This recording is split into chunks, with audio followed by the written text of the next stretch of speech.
Loading আমার সকালবেলায় complete হয়ে গেছিলো, কিন্তু কালী পুজোর সময় এখন নো এন্ট্রি। ওর জন্য রাত 3টের সময় আমার এখান থেকে গাড়ি ছাড়তে হবে। তা সন্ধে প্রায় 6:30 7টা বাজতে গেছে। তা আমি ভাবলাম চলো খাবারটা নিয়ে আসি, কেননা অনেকটা দূর আমার এখান থেকে খাবারের দোকান। আর এটা দেখো বন্ধুরা, রিজার্ভেশন ট্রেনের প্ল্যাটফর্ম, লাস্ট সীমানা। এখান থেকে আবার জায়গায় জায়গায় গাড়ি লাগিয়ে দেয়। তা বন্ধুরা ওখান থেকে আমি চলে আসলাম। এই দেখো শালিমারের একদম মেন স্টেশনের সামনের এটা গেট। গেটের একটু আগেই দাদার বিরিয়ানির দোকান। এখান থেকে আমি একটা বিরিয়ানি নিয়ে নিলাম। বন্ধুরা আপনারা কে কে বিরিয়ানি খেতে ভালোবাসেন অবশ্যই কমেন্টে বলবেন।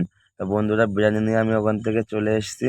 এই দেখেন বন্ধুরা, যাওয়ার পথে একটা টাওয়ার পড়লো, কত পুরোনো টাওয়ার, ওর জন্য আপনাদের দেখালাম।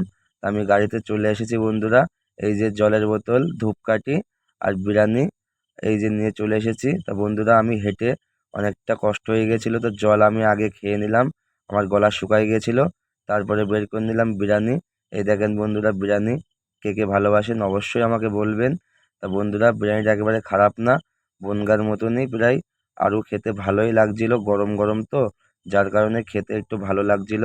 তা বন্ধুরা খাওয়া দাওয়া শেষ করে গাড়িতে আমি একটা ধূপকাঠি জ্বালিয়ে দিয়েছি, প্রচণ্ড পরিমাণে মশা ছিল।